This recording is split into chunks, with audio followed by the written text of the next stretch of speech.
ਦੋਸਤੋ ਪੰਜਾਬੀ ਟ੍ਰਿਬਿਊਨ ਦੇ ਪ੍ਰੋਗਰਾਮ ਵੇਲੇ ਦੀ ਗੱਲ ਵਿੱਚ ਤੁਹਾਡਾ ਸਵਾਗਤ ਹੈ।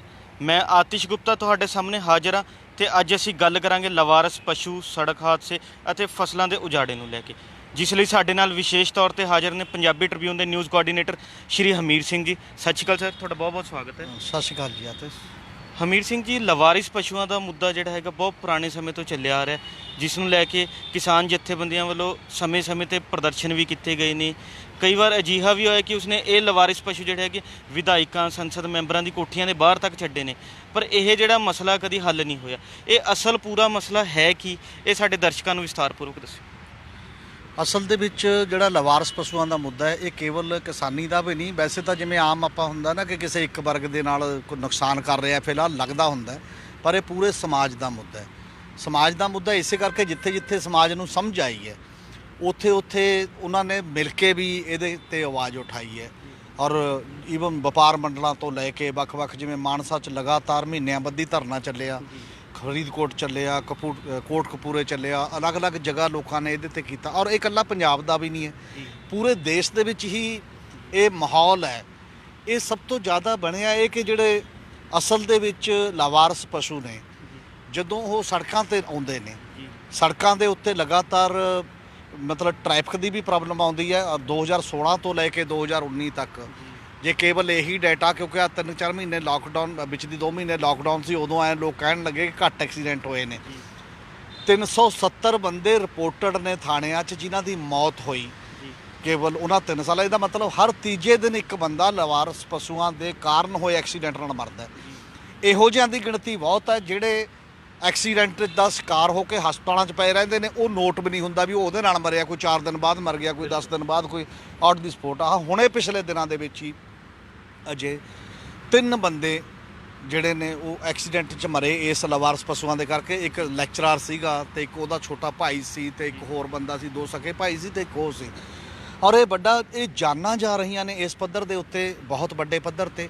ਤੇ ਦੂਸਰੀ ਗੱਲ ਨਾਲ ਇਹ ਵੀ ਹੈ ਕਿ ਜਿਹੜੇ ਖਾਸ ਤੌਰ 'ਤੇ ਜਿਹੜੇ ਏਰੀਏ 'ਚ ਨੇ, ਜਾਂ ਤਾਂ ਬਾਰਡਰ ਦੇ ਏਰੀਏ ਨੇ ਜਿੱਥੇ ਕਿਤੇ ਉਹ ਹੁੰਦਾ, ਜਾਂ ਫਿਰ ਜਿਹੜੇ ਏਰੀਆ ਦੇ ਨੇੜੇ ਬੀੜ ਨੇ, ਜੰਗਲ ਨੇ ਥੋੜ੍ਹੇ ਬਹੁਤ, ਔਰ ਉਹਨਾਂ ਦੇ ਕਿਸਾਨਾਂ ਨੂੰ ਤਾਂ ਕਦੇ ਵੀ ਘਰ ਪੈਣ ਦਾ ਮੌਕਾ ਹੀ ਨਹੀਂ ਮਿਲਦਾ।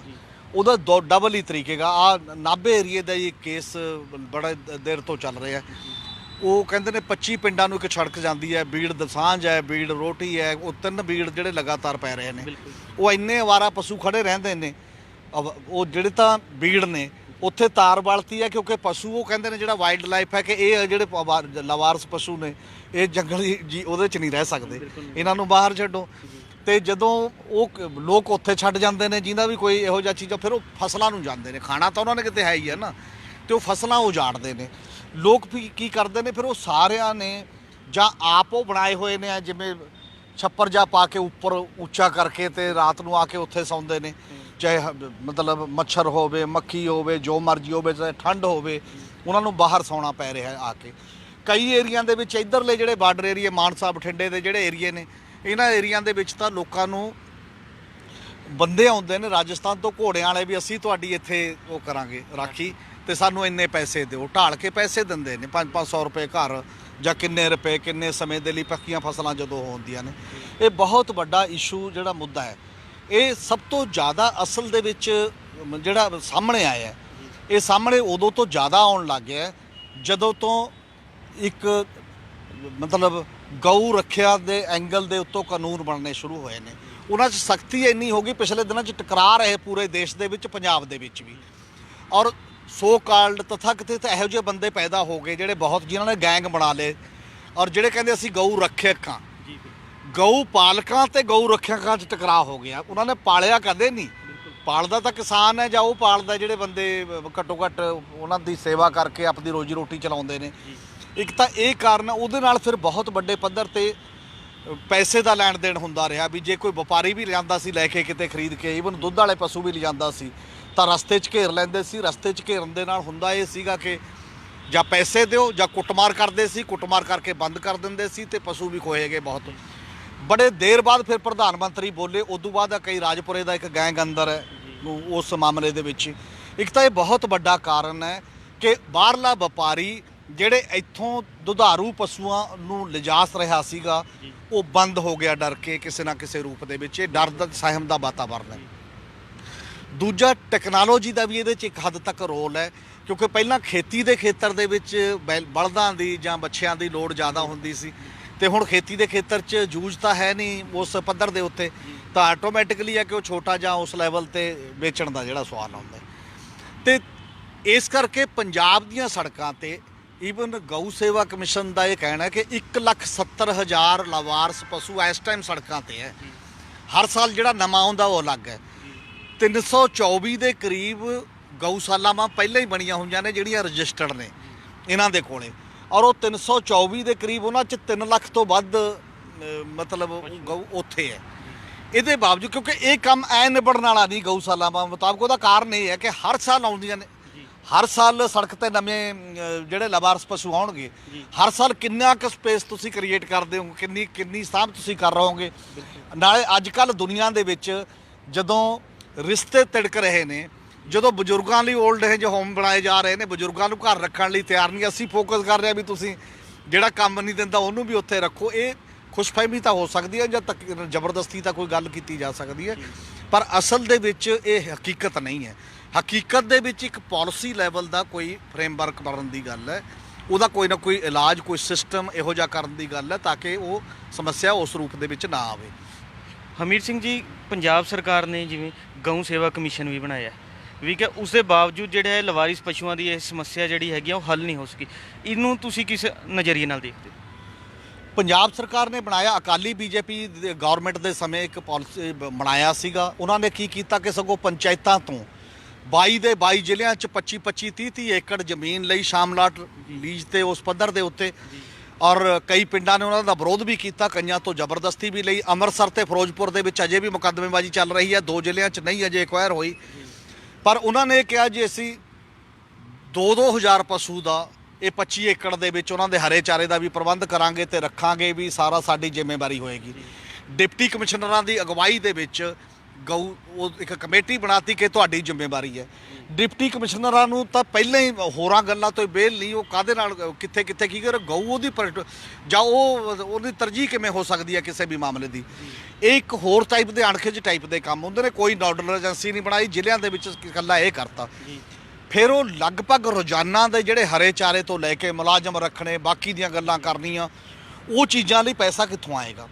ਉਹ ਪੈਸਾ ਜਾਂ ਤਾਂ ਕੈਟਲ ਫੇਅਰ ਦੇ ਵਿੱਚੋਂ ਇਹ ਆਉਂਦਾ ਹੈ, ਰੂਰਲ ਡਿਵੈਲਪਮੈਂਟ ਪੰਚਾਇਤ ਦੇ ਵਿੱਚੋਂ ਕਿਸੇ ਨਾ ਕਿਸੇ ਰੂਪ ਦੇ ਵਿੱਚ, ਤੇ ਉਸ ਤੋਂ ਬਾਅਦ ਸਰਕਾਰ ਨੇ ਟੈਕਸ ਲਾਤੇ, ਸੈਸ ਲਾਤਾ, ਸੈਸ ਸ਼ਰਾਬ ਤੇ ਵੀ ਲਾਤਾ, ਸੈਸ ਟਰਾਂਸਪੋਰਟ ਤੇ ਵੀ ਜਿਹੜਾ ਸ਼ਹਿਰਾਂ ਦੇ ਵਿੱਚ ਜਾਂਦੀ ਹੈ ਉਹ ਤੇ ਵੀ ਲਾਤਾ, ਬਿਜਲੀ ਤੇ ਲਾਤਾ।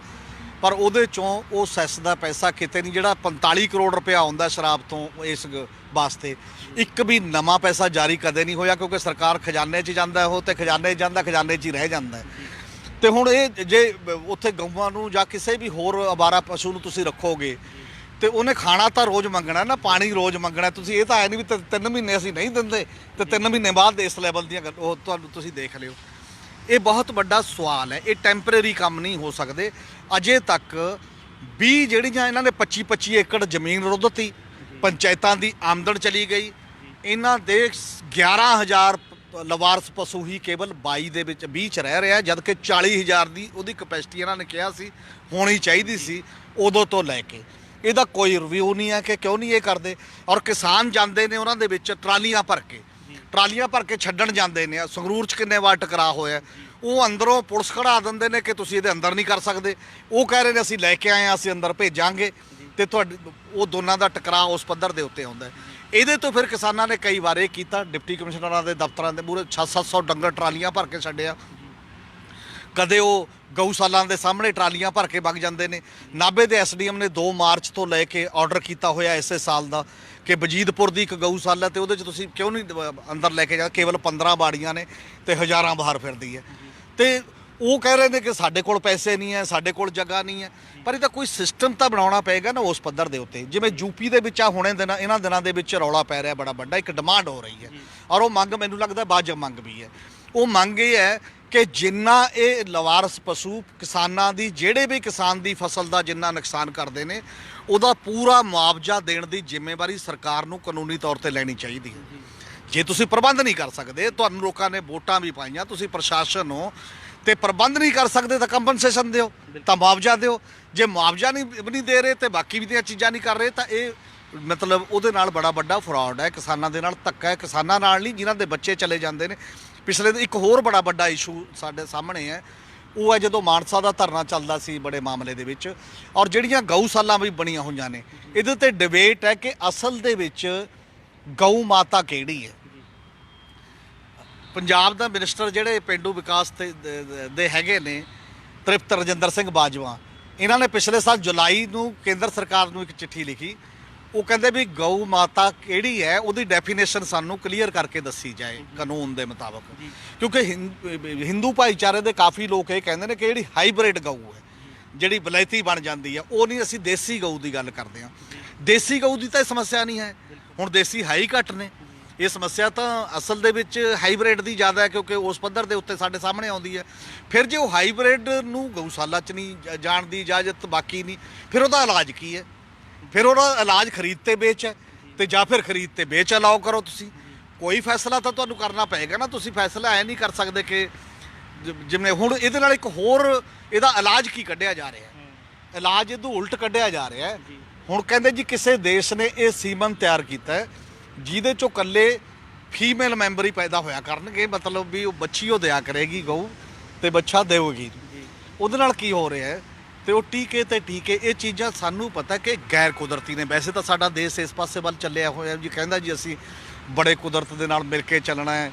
ਸਾਡੇ ਕੋਲ ਸਿਧਾਂਤ ਵੀ ਹੋਈ ਨੇ ਕਿ ਕੁਦਰਤ ਤੋਂ ਦੂਰ ਜਾ ਕੇ ਨਹੀਂ ਉਸ ਪੱਧਰ ਦੇ ਉੱਤੇ ਹੋ ਸਕਦਾ। ਤਾਂ ਗੈਰ ਕੁਦਰਤੀ ਤਰੀਕਾ ਇਹ ਹੈ ਕਿ ਕੁਦਰਤੀ ਤਰੀਕਾ ਤਾਂ ਇਹੀ ਹੈ ਕਿ ਉਹਦੇ 'ਚੋਂ ਮੇਲ ਵੀ ਪੈਦਾ ਹੋਏਗਾ, ਫੀਮੇਲ ਵੀ ਪੈਦਾ ਹੋਏਗਾ, ਕੁਝ ਬੱਚੇ ਵੀ, ਕੁਛ ਉਹ ਵੀ। ਉਹਨਾਂ ਦੇ ਪਸ਼ੂਆਂ ਤੇ ਹਾਰਮੋਨਸ ਤੇ ਕੀ ਅਸਰ ਪਏਗਾ, ਉਹਦੀ ਬਾਡੀ ਤੇ ਕੀ ਅਸਰ ਪਏਗਾ, ਅਸੀਂ ਉਹਨਾਂ ਤੇ ਉਹ ਤਜਰਬੇ ਕਰ ਰਹੇ ਹਾਂ। ਤੇ ਇਹ ਉਹਦੇ ਨਾਲ ਵੀ ਧੱਕਾ ਹੈ ਮੇਰਾ ਖਿਆਲ ਹੈ। ਇਹਦਾ ਕੋਈ ਕੁਦਰਤੀ ਨੈਚੁਰਲ ਹੱਲ ਦਾ ਸਵਾਲ ਹੈ। ਵੈਸੇ ਵੀ ਇੱਕ ਜਿਹੜਾ ਸਿਸਟਮ ਹੈ, ਇੱਕ ਬੜਾ ਪੁਰਾਣਾ ਇੱਥੇ ਧਰਨਾ ਲੱਗਿਆ ਸੀ ਬਹੁਤ ਪਹਿਲਾਂ, ਜਾਂ ਤਾਂ ਸਮਾਜ ਇਹਦੀ ਜ਼ਿੰਮੇਵਾਰੀ ਉਸ ਰੂਪ 'ਚ ਲਏ। MC ਭਾਰਦਵਾਜ ਇੱਕ ਕਾਫੀ ਵੱਡੇ ਬੰਦੇ ਇੱਥੇ ਹੋਏ, ਜਿਹੜੇ ਪ੍ਰੋਫੈਸਰ ਰਹੇ ਨੇ, ਥਾਪਰ ਕਾਲਜ ਦੇ ਵਿੱਚ ਨੌਕਰੀ ਛੱਡੀ, ਫਿਰ ਉਹ ਸੰਤ ਲੌਂਗੋਵਾਲ ਦੇ ਐਡਵਾਈਜ਼ਰ ਰਹੇ ਨੇ, ਖਾਦੀ ਬੋਰਡ ਦੇ ਚੇਅਰਮੈਨ ਰਹੇ ਨੇ। ਬਾਅਦ 'ਚੋਂ ਭਗਵੇਂ ਕੱਪੜੇ ਪਾ ਕੇ ਰੱਖਦੇ ਸੀ, ਇੱਥੇ ਇਕੱਠ 'ਚ ਬੋਲੇ ਜਾ ਕੇ, ਕਿਉਂਕਿ ਉਸ ਲੈਵਲ ਦੇ ਉੱਤੇ ਸੀ। ਉਹ ਕਹਿੰਦੇ ਵੀ ਜਿਹੜੇ ਤੁਸੀਂ ਸਾਰੇ ਕਹਿ ਰਹੇ ਹੋ ਕਿ ਇੱਥੇ ਇੱਕ ਮੀਟ ਪਲਾਂਟ ਲੱਗ ਰਿਹਾ ਸੀ ਡੇਰਾ ਬੱਸੀ, ਜਿਹਦੇ ਖਿਲਾਫ ਰੈਲੀ ਸੀ, ਵੀ ਜੇ ਵਾਕਈ ਤੁਸੀਂ ਇਹ ਕਹਿ ਰਹੇ ਹੋ ਕਿ ਗਊ ਮਾਤਾ ਦੀ ਲੋੜ ਹੈ ਔਰ ਇਹਨੂੰ ਜਿੰਨੇ ਤੁਸੀਂ ਇੱਥੇ ਬੰਦੇ ਹੋ ਜ਼ਿੰਮੇਵਾਰੀ ਲਓ ਇੱਕ ਇੱਕ ਗਊ ਦੀ, ਘੱਟੋ ਘੱਟ ਇੱਕ ਇੱਕ ਤਾਂ ਸਾਂਭ ਸਕਦੇ ਹੋ ਨਾ ਵੰਡ ਕੇ। ਜੇ ਅਸੀਂ ਰਿਸਪੈਕਟ ਕਰਦੇ ਹਾਂ, ਜੇਕਰ ਅਸੀਂ ਇਸ ਲੈਵਲ ਦੀ ਗੱਲ ਕਰਦੇ ਹਾਂ, ਤੁਸੀਂ ਜ਼ਬਰਦਸਤੀ ਇਹ ਨਹੀਂ ਕਹਿ ਸਕਦੇ ਨਾ ਕਿ ਤੂੰ ਹੀ ਰੱਖ, ਸਰਦਾ ਮੇਰੀ ਹੈ, ਰੱਖ ਤੂੰ ਜਿਵੇਂ ਮਰਜ਼ੀ ਰੱਖ। ਜਾਂ ਤਾਂ ਸਮਾਜ ਇਹਦੀ ਜ਼ਿੰਮੇਵਾਰੀ ਬਣਾਏ। ਜੇ ਸਮਾਜ ਉਸ ਰੂਪ 'ਚ ਜ਼ਿੰਮੇਵਾਰੀ ਨਹੀਂ ਬਣਾਉਂਦਾ ਤਾਂ ਸਰਕਾਰ ਇਹਦੀ ਜ਼ਿੰਮੇਵਾਰੀ ਲਏ। ਜੇ ਸਰਕਾਰ ਵੀ ਇਹਦੀ ਜ਼ਿੰਮੇਵਾਰੀ ਨਹੀਂ ਲੈਂਦੀ ਤਾਂ ਫਿਰ ਇਹ ਟਕਰਾਅ ਦਾ ਮੁੱਦਾ ਬਣੇਗਾ ਬੜੀ ਜਗ੍ਹਾ, ਜਿਹੜਾ ਉਸ ਲੈਵਲ ਦੇ ਉੱਤੇ ਹੈ। ਔਰ ਇਹਦੇ 'ਚ ਇਹ ਬਹੁਤ ਵੱਡਾ ਇੱਕ ਮਤਲਬ ਲਗਾਤਾਰ ਦਾ ਇਸ਼ੂ ਹੈ। ਵਿਧਾਨ ਸਭਾ ਦੇ ਵਿੱਚ ਇਹਨੂੰ ਠੀਕ ਤਰੀਕੇ ਨਾਲ ਟੈਕਲ ਜਦੋਂ ਵੀ ਆਉਂਦਾ, ਇਹ ਪ੍ਰਾਈਵੇਟ ਮੈਂਬਰ ਦੇ ਬਿੱਲ ਦੇ ਤੌਰ ਤੇ ਆਉਂਦਾ। ਇੱਕ ਦਿਨ ਹੁੰਦਾ ਵਿਧਾਨ ਸਭਾ ਦੇ ਵਿੱਚ ਜਿੱਦਣ ਕੋਈ ਵੀ MLA ਇੱਕ ਮਤਾ ਪਾਸ ਕਰ ਦਿੰਦੇ ਨੇ। ਬਹੁਤੀ ਵਾਰ ਉਹ ਮਤੇ ਆਉਂਦੇ ਨੇ ਤੇ ਮਤਾ ਜਾਂ ਤਾਂ ਡਰਾਪ ਹੋ ਜਾਂਦਾ ਜੇ ਉਹ 'ਤੇ ਫੈਸਲਾ ਨਾ ਹੋਵੇ। ਜੇ ਫੈਸਲਾ ਹੋਵੇ, ਮਤਾ ਪਾ ਕੇ ਉਹ ਸਰਕਾਰ ਨੂੰ ਭੇਜ ਦਿੰਦੇ ਨੇ ਕਿ ਜੀ ਇਹਨਾਂ ਦਾ ਕੋਈ ਪ੍ਰਬੰਧ ਕੀਤਾ ਜਾਵੇ, ਜਦ ਕਿ ਇਹਦੇ 'ਤੇ ਕਾਨੂੰਨੀ ਤੌਰ 'ਤੇ ਕੋਈ ਪ੍ਰਬੰਧ ਕਰਨ ਦੀ ਲੋੜ ਹੈ। ਕਾਨੂੰਨੀ ਤੌਰ 'ਤੇ ਪ੍ਰਬੰਧ ਦਾ ਸਵਾਲ ਇਹ ਹੈ ਕਿ ਜਾਂ ਤਾਂ ਇੰਨਾ ਪ੍ਰਬੰਧ ਕਰੋ ਕਿ ਉਹ ਸੰਸਥਾਵਾਂ ਉਹਨਾਂ ਗਊਆਂ ਨੂੰ ਲੈਣਗੀਆਂ, ਜਾਂ ਗਊਆਂ ਹੋਵੇ ਜਾਂ ਕੋਈ ਵੀ ਹੋਰ ਅਵਾਰਾ ਪਸ਼ੂ ਹੋਵੇ, ਕਿ ਉਹ ਉੱਥੇ ਜਾਣਗੇ। ਕੋਈ ਬੰਦਾ ਜਾਊਗਾ ਛੱਡਣ ਤੇ ਉਹਦੀ ਕੋਈ ਫੀਸ ਰੱਖਣੀ ਹੈ, ਕੀ ਕਰਨਾ ਉਹ ਅਲੱਗ ਸਵਾਲ ਹੈ ਕਿ ਉੱਥੇ ਤੁਸੀਂ ਸਾਂਭੋਗੇ। ਜੇ ਨਹੀਂ, ਜਿੰਨਾ ਚਿਰ ਸਾਂਭਦੇ ਤਾਂ ਤੁਸੀਂ ਉਹਦੇ ਮੁਆਵਜ਼ਾ ਦਿਓਗੇ ਫਸਲਾਂ ਦਾ। ਜਿੰਨੇ ਸੜਕਾਂ ਤੇ ਮਰ ਰਹੇ ਨੇ, ਹਾਈ ਕੋਰਟ ਦੇ ਵਿੱਚ 27-28 ਕੇਸ ਚੱਲ ਰਹੇ ਨੇ ਇਸ ਸਮੇਂ, ਜਿਹੜੇ ਹਾਈ ਕੋਰਟ ਦੇ ਵਿੱਚ ਲੋਕ ਕੰਪਨਸੇਸ਼ਨ ਲਈ ਗਏ ਹੋਏ ਨੇ ਕਿ ਸੜਕਾਂ ਤੇ ਸਰਕਾਰ ਦੀ ਗਲਤੀ ਦੇ ਕਾਰਨ ਸਾਡਾ ਬੰਦਿਆਂ ਦਾ ਐਕਸੀਡੈਂਟ ਹੋਇਆ ਤੇ ਉਹਦੀ ਮੌਤ ਹੋਈ ਹੈ ਤੇ ਕੰਪਨਸੇਸ਼ਨ ਦਿੱਤਾ ਜਾਵੇ। ਤੁਸੀਂ ਨਾਰਮਲ ਮੌਤ 'ਚ ਵੀ ਤਾਂ ਕੰਪਨਸੇਸ਼ਨ ਦਿੰਦੇ ਹੋ ਨਾ। ਤੇ ਹਾਈ ਕੋਰਟ ਕੋਲੇ ਜਿਹੜਾ ਸਥਾਨਕ ਸਰਕਾਰਾਂ ਦਾ ਮਹਿਕਮਾ ਸਾਡਾ, ਉਹਨੇ ਅੰਡਰਟੇਕਿੰਗ ਦਿੱਤੀ ਹੋਈ ਹੈ। ਉਹ ਕਹਿੰਦੇ ਜੀ ਅਸੀਂ ਕੋਈ ਪਾਲਿਸੀ ਬਣਾਉਂਦੇ ਹਾਂ, ਤੇ ਡਿਪਾਰਟਮੈਂਟ ਨੇ ਕੋਈ ਪਾਲਿਸੀ ਨਹੀਂ ਬਣਾਈ, ਉਹ ਮਿਊਨਿਸਪੈਲਿਟੀਆਂ ਨੂੰ ਭੇਜਤੀ, ਤੁਸੀਂ ਦੇਖ ਲਓ ਆਪਣੇ ਪੱਧਰ ਦੇ ਉੱਤੇ। ਮਤਲਬ ਅਸੀਂ ਟਾਲ ਰਹੇ ਹਾਂ ਸਮੱਸਿਆ, ਅਸੀਂ ਉਹਦਾ ਹੱਲ ਨਹੀਂ ਕਰ ਰਹੇ, ਜਦ ਕਿ ਜ਼ਿੰਦਗੀ ਮੌਤ ਦੇ ਸਵਾਲ ਨੇ ਉਹਨਾਂ ਨਾਲ ਜੁੜੇ ਹੋਏ। ਨੁਕਸਾਨ ਦੇ ਪੱਖ ਤੋਂ ਵੀ ਬਹੁਤ ਨੁਕਸਾਨ ਹੁੰਦਾ। ਔਰ ਮਾਨਸਾ ਦੇ ਵਿੱਚੋਂ ਸ਼ਿਵ ਸੈਨਾ ਦੇ ਵੀ ਤੇ ਬਾਕੀ ਹਿੰਦੂ ਜਥੇਬੰਦੀਆਂ ਲੈਟਰ ਪੈਡ ਤੇ ਉਹਨਾਂ ਨੇ ਲਿਖ ਕੇ ਭੇਜਿਆ ਸੀ ਵੀ ਸਾਡੇ ਲਈ ਇਹ ਜਿਹੜੀਆਂ ਹਾਈਬ੍ਰਿਡ ਗਊਆਂ ਨੇ ਕੋਈ ਨਹੀਂ ਹੈ, ਇਹਦੇ ਚਾਹੇ ਤੁਸੀਂ ਜਿਵੇਂ ਮਰਜ਼ੀ ਕੋਈ ਪ੍ਰਬੰਧ ਕਰੋ, ਕੋਈ ਇਹਨੂੰ ਵੇਚੇ, ਕੋਈ ਇਹਨੂੰ ਖਰੀਦੇ, ਕੋਈ ਇਹਨੂੰ ਮੀਟ ਪਲਾਂਟ 'ਚ ਜਾਵੇ, ਸਾਡੇ ਨਾਲ ਕੋਈ ਲਾਗਾ ਦੇਗਾ ਨਹੀਂ ਇਮੋਸ਼ਨਲੀ।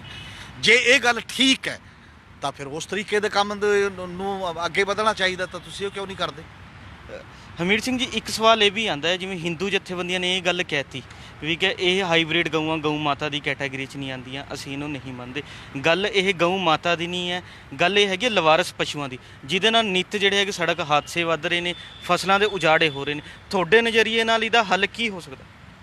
ਉਹਦੇ 'ਚ ਜ਼ਿਆਦਾ ਫਿਰ ਵੀ ਚਾਹੇ ਗੱਲ ਕੇਵਲ ਗਊ ਤੇ ਨਹੀਂ, ਜ਼ਿਆਦਾ ਉਹਦੀ ਆ, ਕਿਉਂਕਿ ਮੱਝਾਂ ਨਹੀਂ ਫਿਰਦੀਆਂ ਦਿਖਾਈ ਦਿੰਦੀਆਂ ਕਿਤੇ ਵੀ। ਮੱਝਾਂ ਨੂੰ ਕੋਈ ਲੈ ਜਾਂਦਾ ਤੇ ਲਿਜਾ ਕੇ ਉਹਦੀ ਖਰੀਦੋ ਫਰੋਖਤ ਹੁੰਦੀ ਆ। ਹਾਲਾਂਕਿ ਉਹਨਾਂ ਦਾ ਰੇਟ ਵੀ ਡਾਊਨ ਆ ਗਿਆ, ਜਦੋਂ ਵਪਾਰੀ ਉਸ ਲੈਵਲ ਤੇ ਆ ਗਏ ਤਾਂ ਰੇਟ ਡਾਊਨ ਆ ਗਿਆ, ਕਿਸਾਨ ਨੂੰ ਉਹਦੇ 'ਚ ਵੀ ਘਾਟਾ ਪੈ ਰਿਹਾ ਜਦੋਂ ਤੁਸੀਂ ਇੱਕ ਮਾਹੌਲ ਨਹੀਂ ਬਣਾ ਰਹੇ। ਇਹਦਾ ਇਲਾਜ ਇੱਕ ਤਾਂ ਇਹ ਹੈ ਵੀ ਕੁਦਰਤੀ ਤਰੀਕਾ ਹੈ, ਕੁਦਰਤ ਦੇ ਵਿੱਚ ਚੀਜ਼ਾਂ ਜਨਮਦੀਆਂ ਨੇ ਤੇ ਚੀਜ਼ਾਂ ਉਹ ਆਉਂਦੀਆਂ ਨੇ। ਦੁਨੀਆ ਦਾ ਬਹੁਤ ਵੱਡਾ ਸੈਕਸ਼ਨ ਮੀਟ ਖਾਂਦਾ। ਹਿੰਦੁਸਤਾਨ 'ਚ ਬੀਫ ਕਿੰਨੇ ਲੋਕ ਖਾਂਦੇ ਨੇ, ਕਿੰਨਿਆਂ ਨੂੰ ਹਟਾਤਾ ਤੁਸੀਂ? ਬੀਫ ਦੇ ਮੇਲੇ ਲੱਗਦੇ ਨੇ ਇਸੇ ਹਿੰਦੁਸਤਾਨ ਦੇ ਵਿੱਚ, ਤੇ ਬਾਕੀ ਦੀਆਂ ਸਾਰੀਆਂ ਚੀਜ਼ਾਂ ਨੇ। ਔਰ ਇਹ ਕਿਹਾ ਵੀ ਜਾ ਰਿਹਾ ਕਿ ਜਿਹੜਾ ਸੈਕਸ਼ਨ ਹਟਾਉਣ ਦੀ ਗੱਲ ਕਰਦਾ ਉਹਦੇ ਹੀ ਬਹੁਤ ਵੱਡੇ ਬੰਦੇ ਸ਼ਾਮਲ ਨੇ, ਉਹਦੇ ਐਕਸਪੋਰਟ ਦੇ ਵਿੱਚ ਸਾਰੀਆਂ ਚੀਜ਼ਾਂ ਕਰਦੇ ਨੇ। ਇਹਨੂੰ ਕੇਵਲ ਸਿਆਸੀ ਤੇ ਭਾਵਨਾਤਮਕ ਮੁੱਦਾ ਨਾ ਬਣਾਇਆ ਜਾਏ, ਇਹ ਰਿਐਲਿਟੀ ਨਾਲ ਮਤਲਬ ਦੇਖਦੇ ਹੋਏ ਸਭ ਦੇ ਸਾਹਮਣੇ ਬੈਠ ਕੇ ਹੱਲ ਕਰ ਲਿਆ ਜਾਏ। ਜਿਨ੍ਹਾਂ ਦੀਆਂ ਭਾਵਨਾਵਾਂ ਦੀ ਸਮੱਸਿਆ, ਉਹਨਾਂ ਦੀਆਂ ਭਾਵਨਾਵਾਂ ਨਾਲ ਵੀ ਜੋੜ ਕੇ ਕੋਈ ਹੱਲ ਕੱਢਿਆ ਜਾ ਸਕਦਾ, ਐਸੀ ਕੋਈ ਗੱਲ ਨਹੀਂ ਹੈ। ਪਰ ਇਹ ਮੁੱਦਾ ਕੇਵਲ ਇਹ ਨਹੀਂ, ਸ਼ਹਿਰ ਦਾ ਵੀ ਬਹੁਤ, ਜਿੰਨੇ ਲਵਾਰਸ ਪਸ਼ੂ ਸ਼ਹਿਰ 'ਚ ਫਿਰਦੇ ਨੇ, ਦੁਕਾਨਦਾਰ ਵੀ ਉਹ ਤੋਂ ਕਿੰਨੇ ਤੰਗ ਨੇ। ਕਿਸੇ ਦੀ ਰੇਹੜੀ 'ਚ ਮੂੰਹ ਮਾਰ ਲਿਆ, ਕਿਸੇ ਦਾ ਕਿਤੇ ਚਲੇ ਗਏ, ਕਿਸੇ ਦੇ ਕਿਤੇ ਚਲੇ ਗਏ। ਇਸੇ ਲਈ ਮੈਂ ਕਿਹਾ ਕਿ ਇਕੱਲਾ ਪੇਂਡੂ ਜਾਂ ਕਿਸਾਨੀ ਦਾ ਮੁੱਦਾ ਨਹੀਂ ਹੈ, ਇਹ ਸਾਰੇ ਸ਼ਹਿਰਾਂ ਦਾ ਵੀ ਹੈ। ਐਕਸੀਡੈਂਟ ਨਾਰਮਲੀ ਸ਼ਹਿਰਾਂ ਦੇ ਵਿੱਚ ਜ਼ਿਆਦਾ ਹੁੰਦੇ ਨੇ, ਜਦੋਂ ਵੀ ਲੋਕ ਤੁਰਦੇ ਰਾਤ ਨੂੰ ਇੰਨੇ ਬੈਠੇ ਹੁੰਦੇ ਨੇ ਪਸ਼ੂ, ਆਪਾਂ ਦੇਖਦੇ ਹਾਂ। ਇਸ ਕਰਕੇ ਇਹ ਬਹੁਤ ਸਾਰੇ ਸਮਾਜ ਦਾ ਮੁੱਦਾ ਹੈ। ਜਦੋਂ ਸਮਾਜ ਇਕਜੁੱਟ ਕਰਕੇ ਗੱਲ ਕਰੇਗਾ ਤਾਂ ਲਾਜ਼ਮੀ ਹੈ ਸਰਕਾਰ ਨੂੰ ਵੀ ਸੋਚਣਾ ਪਏਗਾ, ਔਰ ਸਰਕਾਰ ਇੱਕ ਕੰਪਰੀਹੈਂਸਿਵ ਸਮੁੱਚੀ ਪਾਲਿਸੀ ਦੇ ਰੂਪ ਦੇ ਵਿੱਚ ਸਾਹਮਣੇ ਆਵੇ, ਔਰ ਵਿਧਾਨ ਸਭਾ ਦੇ ਵਿੱਚ ਇਹਦੇ ਤੇ ਕੋਈ ਨਾ ਕੋਈ ਠੋਸ ਫੈਸਲਾ ਲਵੇ। ਔਰ ਉਹ ਫੈਸਲਾ ਇਹ ਵੀ ਹੈ ਕਿ ਸੜਕਾਂ ਤੋਂ ਇਹਨਾਂ ਨੂੰ ਕਿਵੇਂ ਬਾਹਰ ਕੀਤਾ ਜਾਵੇ। ਉਹਦੇ ਲਈ ਤੁਸੀਂ ਵੱਡਾ ਰੱਖ ਲਿਆ ਤਾਂ ਰੱਖ ਲਓ। ਲੋਕ ਤਾਂ ਇਹੀ ਕਹਿੰਦੇ ਨੇ ਕਿ ਅਸੀਂ ਕੀ ਲੈਣਾ, ਤੁਸੀਂ ਕੀ ਕਰਨਾ, ਕਿਵੇਂ ਕਰਨਾ, ਇਹ ਤੁਹਾਡੀ ਸਰਦਰਦੀ ਹੈ। ਤੇ ਜਾਂ ਉਹਨੂੰ ਬਾੜੇ ਬਣਾ ਦਿਓ ਐਡੇ, ਉਹਦੇ 'ਚ ਰੱਖ ਲਓ, ਉਹਦੀ ਜ਼ਿੰਮੇਵਾਰੀ ਆਪ ਲਓ, ਉਹਦੇ ਪੈਸੇ ਖਰਚੋ ਤੇ ਉਹਨਾਂ ਕੱਖ ਕੰਡਾ ਦੀ ਜ਼ਿੰਮੇਵਾਰੀ ਆਪਣੇ ਆਪ ਲਓ, ਤੇ ਜਾਂ ਫਿਰ ਉਹਦੇ ਲਈ ਕੰਪਨਸੇਸ਼ਨ ਦਿਓ ਜਿੰਨਾ ਵੀ ਸਾਰਾ ਕੋਈ ਨੁਕਸਾਨ ਹੋ ਰਿਹਾ। ਘੱਟੋ ਘੱਟ ਮੌਤਾਂ ਦਾ ਤਾਂ ਕੋਈ ਕੰਪਨਸੇਸ਼ਨ ਨਹੀਂ ਹੁੰਦਾ, ਮੌਤਾਂ ਲਈ ਤਾਂ ਉਹਨਾਂ ਨੂੰ ਸੜਕਾਂ ਤੋਂ ਹਟਾਉਣਾ ਹੀ ਪਏਗਾ, ਜਿਵੇਂ ਮਰਜ਼ੀ ਹਟਾਓ। ਇਹ ਗਵਰਨਮੈਂਟ ਦੀ ਜ਼ਿੰਮੇਵਾਰੀ ਹੈ, ਔਰ ਗਵਰਨਮੈਂਟ ਨੂੰ ਇਹ ਤੋਂ ਅੱਖਾਂ ਮੀਚ ਕੇ ਨਜ਼ਰਅੰਦਾਜ਼ ਨਹੀਂ ਕਰਨਾ ਚਾਹੀਦਾ। ਔਰ ਜਿੰਨੇ ਵੀ ਐਮਐਲਏ ਨੇ, ਜਿੰਨੇ ਮੰਤਰੀ ਨੇ ਜਾਂ ਬਾਕੀ ਨੇ, ਸਭ ਦੀ ਇਹ ਜ਼ਿੰਮੇਵਾਰੀ ਹੈ ਕਿ ਉਹ ਵਿਧਾਨ ਸਭਾ 'ਚ ਇਹਨੂੰ ਫੋਰਸਫੁਲ ਤਰੀਕੇ ਦੇ ਨਾਲ ਟੈਕਲ ਕਰਨ, ਜਿੱਤੇ ਗੱਲ ਉਠਾਉਣ। ਇਹ ਸਨ ਪੰਜਾਬੀ ਟ੍ਰਿਬਿਊਨ ਦੇ ਨਿਊਜ਼ ਕੋਆਰਡੀਨੇਟਰ ਸ਼੍ਰੀ ਹਮੀਰ ਸਿੰਘ ਜੀ, ਜਿਨ੍ਹਾਂ ਨੇ ਸਾਨੂੰ ਦੱਸਿਆ ਵੀ ਕਿ ਜਿਹੜਾ ਲਵਾਰਸ ਪਸ਼ੂਆਂ ਦਾ ਮੁੱਦਾ ਹੈ, ਇਹ ਆਪਣੇ ਸਿਰ ਤੋਂ ਤਾਰ ਕੇ ਨਹੀਂ ਪੂਰਾ ਕੀਤਾ ਜਾ ਸਕਦਾ। ਇਸ ਨੂੰ ਵਿਧਾਨ ਸਭਾ 'ਚ ਬੜੇ ਠੋਸ ਤਰੀਕੇ ਨਾਲ ਚੁੱਕਣ ਦੀ ਲੋੜ ਹੈ, ਤਾਂ ਕਿ ਇਹਦਾ ਜਿਹੜਾ ਪ੍ਰੋਪਰ ਜਿਹੜਾ ਹੈਗਾ, ਇਹਦਾ ਰਿਜ਼ਲਟ ਜਿਹੜਾ ਹੈਗਾ ਸਾਹਮਣੇ ਲਿਆਇਆ ਜਾ ਸਕੇ। ਕੱਲ੍ਹ ਨੂੰ ਇਸੇ ਸਮੇਂ ਫਿਰ ਮਿਲਾਂਗੇ ਪ੍ਰੋਗਰਾਮ ਵੇਲੇ ਦੀ ਗੱਲ ਵਿੱਚ। ਧੰਨਵਾਦ।